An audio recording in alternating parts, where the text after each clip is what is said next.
Hello and welcome to my channel. Today we have a very interesting topic. We are going to talk about cervical cancer. Do you know that it's one of the deadliest cancers in our country and in our region? Do you know that it's actually almost preventable 100%? That is cervical cancer, and we're going to talk about it and why it is important for you to be screened today. What causes cervical cancer? It's usually caused by a virus called human papillomavirus, or HPV. HPV is usually sexually transmitted.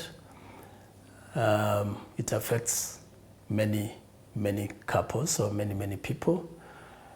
And most people do eliminate it from their system, but unfortunately a few may retain that human papillomavirus in their systems, and it may go on to develop cervical cancer. 95% of people would usually eliminate it from their system. That is human papillomavirus, and it has no symptoms.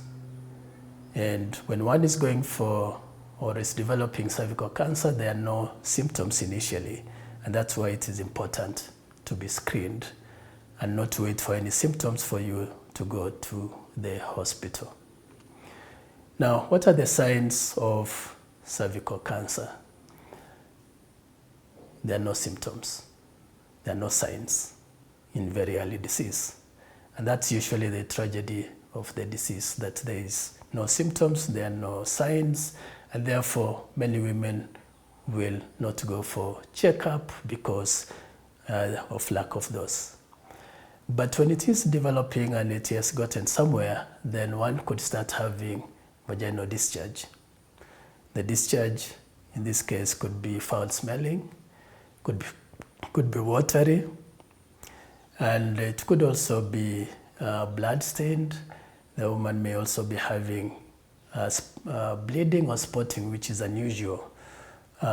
Intermenstrual bleeding or spotting, that is in between the cycles, or after contact with a partner, there might be some bleeding. And for those women who are menopausal, those who have reached beyond 50 years and are no longer having their periods, they may actually start having spotting or bleeding. So any kind of spotting or bleeding or abnormal discharge in a woman who is postmenopausal, we encourage her to go and be seen in the hospital to rule out infections, and more importantly, to rule out cervical cancer. Things to do with pains, these are not common symptoms in early disease. They would usually develop when the disease is a little bit more advanced. So the take-home message really is that there has to be screening to get the disease very early. How do we prevent it? Prevention is usually personal initiative most of the time. There is vaccine. There are vaccines which are now available. We call them HPV or human papillomavirus vaccines, which are available. They're even being given to our daughters in schools. There's a government program for girls between the age of 9 and 15 to go for this vaccine. But really, any woman who doesn't have HPV and has never had cervical cancer below the age of 50 can actually benefit from this vaccine. That is human papillomavirus vaccine for prevention. The other way of preventing is going for screening, cervical cancer screening. There are many ways of detecting it or detecting early changes. You are talking about HPV testing. You are talking about pap smears that has been with us for a long time. There are other tests where we apply some reagents on the cervix, and the doctor or the nurse looks at the cervix and is able to tell whether the cervix is okay or not. Medically, we call it VIV, visual inspection with acetic acid.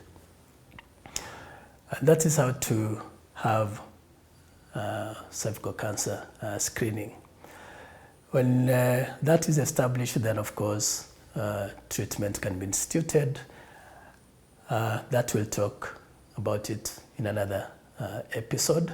But today we are talking mainly about detecting cervical cancer and screening for it. This is Dr. Orora Maranga, consultant gynecologist, cancer specialist at Janice Hospital. Remember to subscribe and also to share. This may save a life somewhere. Thank you.